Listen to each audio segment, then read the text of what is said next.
As the 20th century closed, the world hoped the era of mass graves was over. But the new millennium brought new horrors, proving that the geography of hatred is vast and the tools of the state are constantly evolving.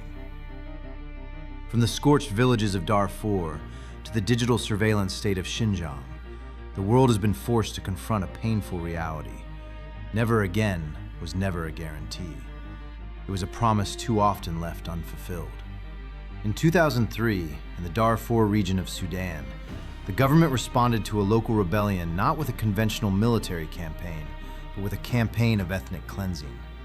It armed and supported the Janjaweed, pro-government militias that helped carry out a campaign of terror designed to drive targeted ethnic communities from their land. First, we heard the Antonov planes. They dropped bombs on our market. Then the men on horses and camels came from the horizon. They weren't looking for rebels. They burned our homes. They destroyed our crops. They shot our livestock. They told us this land was no longer ours. Entire villages disappeared beneath smoke and ash. Hundreds of thousands of people were killed, and millions were forced into overcrowded displacement camps or across the border into neighboring Chad. I concluded, that genocide has been committed in Darfur, and that the government of Sudan and the Janjaweed bear responsibility, and that genocide may still be occurring. In 2004, the United States officially declared that genocide was occurring in Darfur. Yet international action remained slow, constrained by political divisions, competing interests, and the enduring challenge of intervening in what many governments viewed as another nation's internal affairs. Nearly 2 decades later, Sudan descended into civil war once again.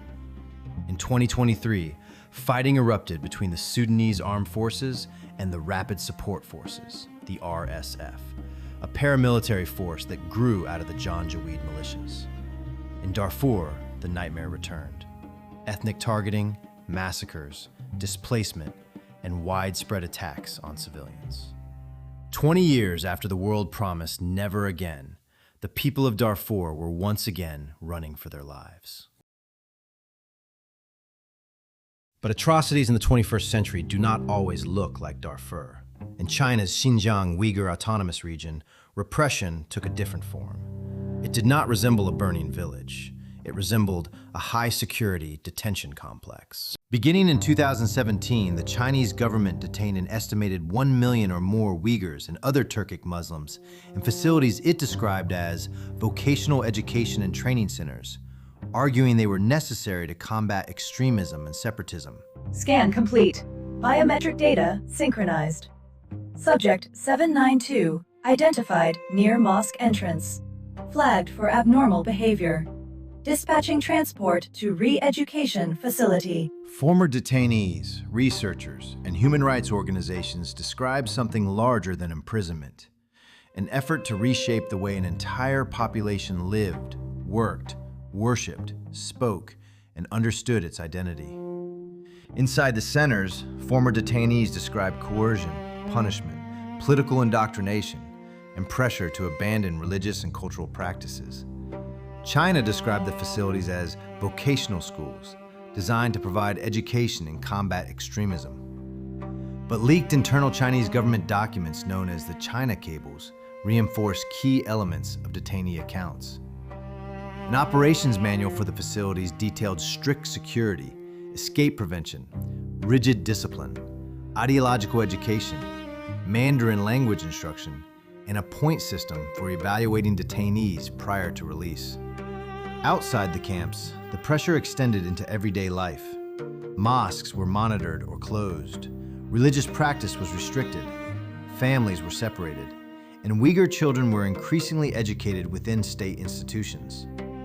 Labor transfer programs moved Uyghurs and other minorities into factories both inside Xinjiang and in other parts of China, placing workers in environments dominated by the broader national culture.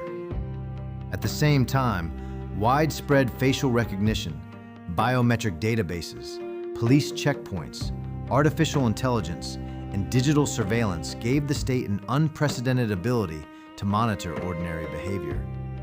The United Nations has warned about the dangers of these technologies, predictive policing tools and biometric recognition systems often rely on biased data, disproportionately targeting racial, ethnic, and religious minorities. In parts of Xinjiang, residents were even required to install government surveillance software on their phones, while a vast police database known as the Integrated Joint Operations Platform combined digital records, checkpoints, cameras, biometric information, and everyday behavior to identify people authorities considered suspicious.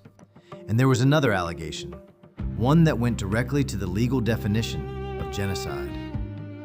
Researchers and governments accused Chinese authorities of imposing coercive birth control measures on Uyghur women and sharply restricting population growth.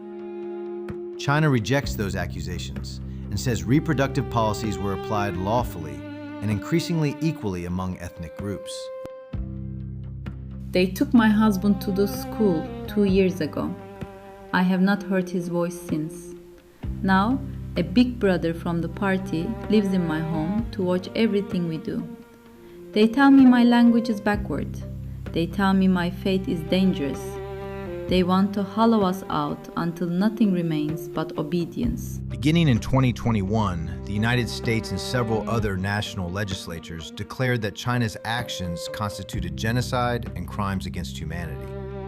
China continues to reject those accusations, calling them the lie of the century, and maintains that its policies are legitimate counterterrorism and poverty reduction measures. Darfur and Xinjiang remind us that the threat of genocide has not disappeared. It has evolved.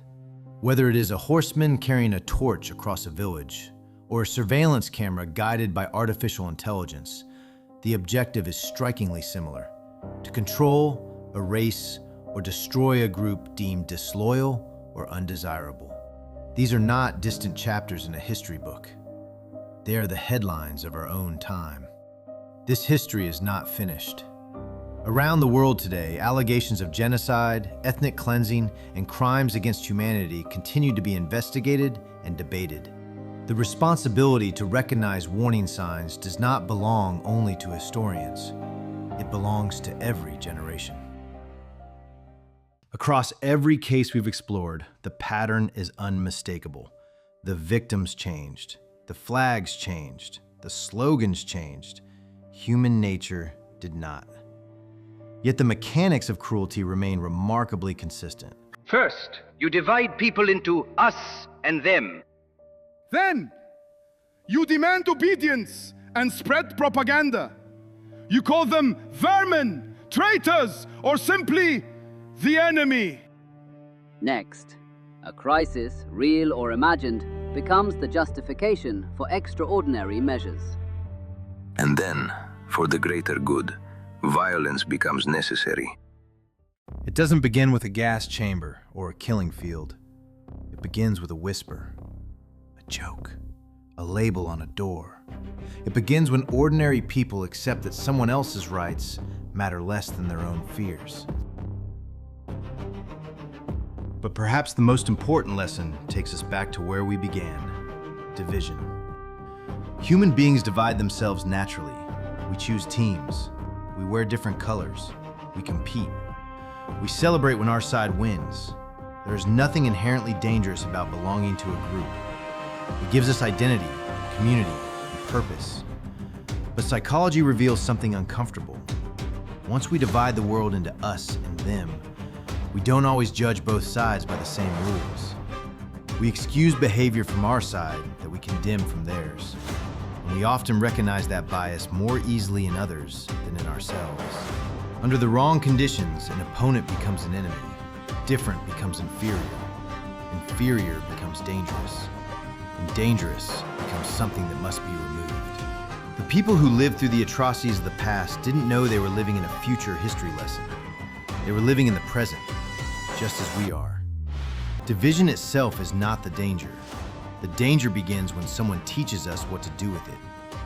History shows us where that road can lead. Psychology asks whether we will recognize the path and choose not to take that first step. I saw the signs, but I thought it was just politics. I ignored the signs because I was afraid. I will not look away again. Humanity has given us the moon landing. life-saving medicines, and technologies that connect the world. Yet, that same humanity has also built the gulag, the killing fields, and the re-education camp. We live in the tension between those two possibilities. The purpose of studying this history is not to live in the past. It is to sharpen our eyes for the present. Because stopping an atrocity requires more than recognizing the warning signs. It requires choosing to stand against them.